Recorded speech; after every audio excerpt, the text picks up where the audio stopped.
Sue Moroney. Thank you, Mr Speaker, and Happy New Year to you and to the House. Can I start my contribution to this debate, first of all, by congratulating some of the Waikato-based members of Parliament for the National Party, Louise Upston and Tim McIndoe, for their promotion into senior and junior whip, respectively. It's a great shame that we didn't see any Waikato MPs make it into Cabinet. We do, after all, have the most productive region in the country, and yet no Waikato MPs in the National Government's Cabinet. So that's a great shame, because I would have liked to have seen Louise and Tim, David Bennett and others be considered for a role in Cabinet, but it seems that they weren't able to make the grade for that, so that's disappointing. But I particularly want to congratulate Tim McIndoe. I know he's been working for a long time to get the junior whips role, and he's got there. And it's a role that I had in my first term in this place, and it's certainly a big learning curve. Really was a big learning curve for me. I learnt a lot in that role, and I know that Tim, having got there in his second term, I'm sure will have still a lot to learn in the role as well. But he must be disappointed to have had his first outing in that role been the backdrop for that disappointing contribution from the Prime Minister today, because that Prime Minister's speech was so dead boring. I thought Tim was going to go to sleep at certain stages throughout it. I think I saw his eyes his eyelids flutter and his eyes roll back in his head a couple of times. But there was nothing in that speech that would give New Zealanders any certainty about the brighter future that government has been promising for 5 long years now. And it was the kind of standard formula that we've become used to from this Prime Minister now, after hearing 5 versions of it. He starts off blaming Labour for everything. This is his set formula. Then he tells a few jokes, gets a bit of stand-up going. And then he moves on to making excuses for why they haven't been able to do what they said they would do the year before. And he hopes that when he gets to the end of it, that no one notices that he still hasn't got a plan.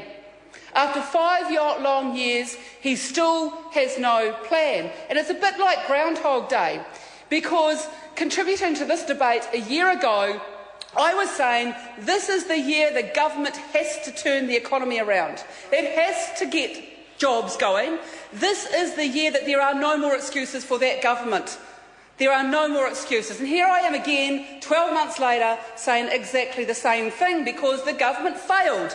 The government failed to do what it had to do in 2012, what the electorate were crying out for from this government in 2012. They failed, and today that speech from the Prime Minister was another example of failure. Same old formula, few stand-up jokes, few excuses, blame the Labour Party, but no new ideas.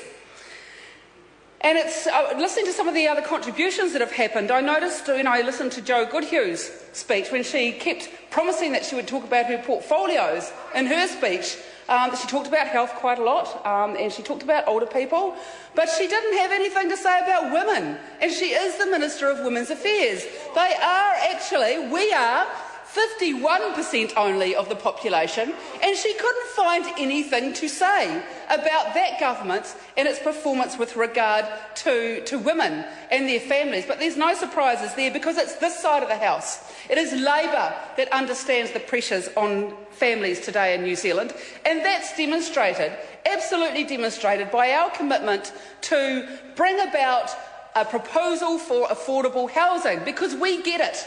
On this side of the House, in the Labour Party, we know how important affordable and secure and decent housing is for families. It's a pretty fundamental thing, Mr Speaker.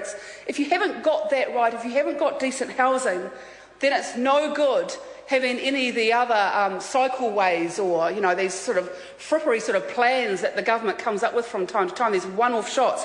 They make no difference to those families. And then there's the government's position on paid parental leave, because they just don't get it. They plan later on this year to use a little used tool in this House. In fact, it's never been used in this way before.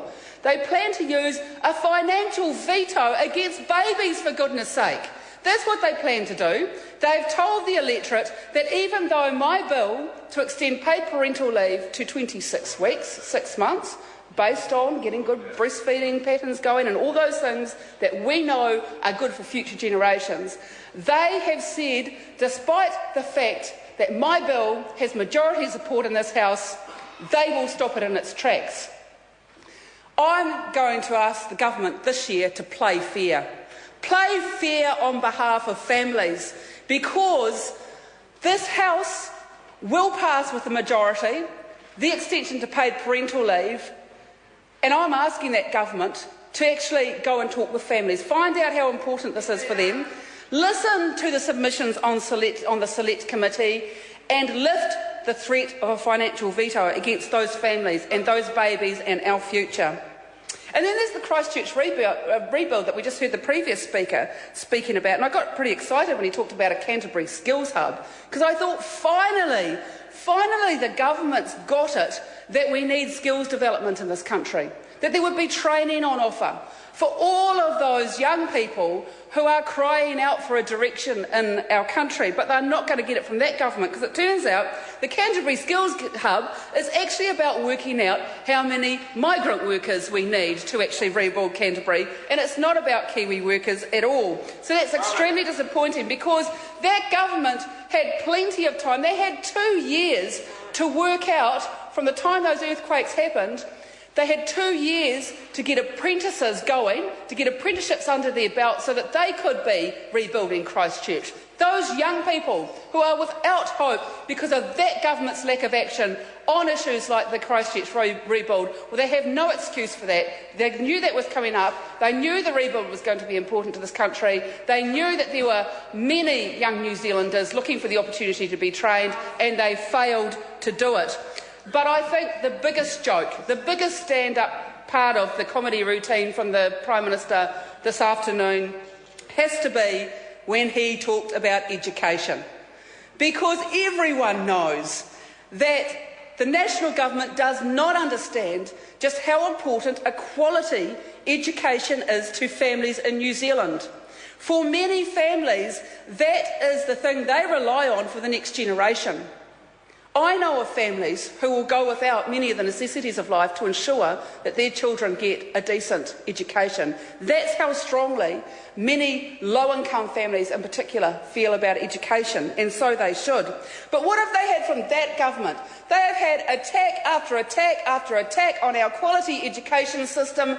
They've had a Minister of Education, smooth communicator that she is, telling them that the pathway to a quality education was to increase the number of children in every classroom so that every teacher had more children to be dealing with and more children to be imparting that quality education from. Well, it doesn't take a high degree of education to know that that was just rampant nonsense.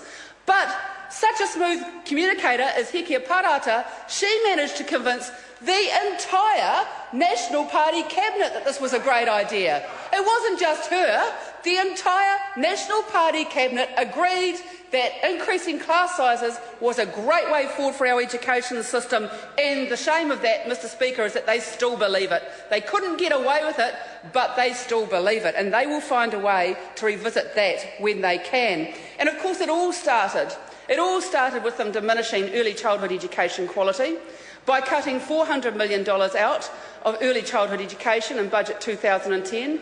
They cut that money out to stop centres from employing 100% qualified staff. That was the beginning of the slippery slope on reducing the quality and the standard of our world-class education system. Well, you won't have that from this side of the House. Christchurch schools, Nova Pay, charter schools, national standards, the list goes on. And if that Prime Minister firmly believes that they are developing this brighter future, then I think he needs to get out, talk with families, talk with real people, about what their aims and aspirations are. Talk with the person I talked with a couple of days ago, actually the editor of the Waikato Times, who told me that he once believed that national standards was a great idea until he saw his children's first report and he couldn't understand a word of it. So, Mr Speaker, that government's days are numbered and it starts this year. Mr Speaker. Honourable Paula Bennett. Mr Speaker, I just want to stand up obviously in support of the Prime Minister and his outstanding address today. He is the man with the right policies, with the right team, with the right focus to take the New Zealanders and our people forward.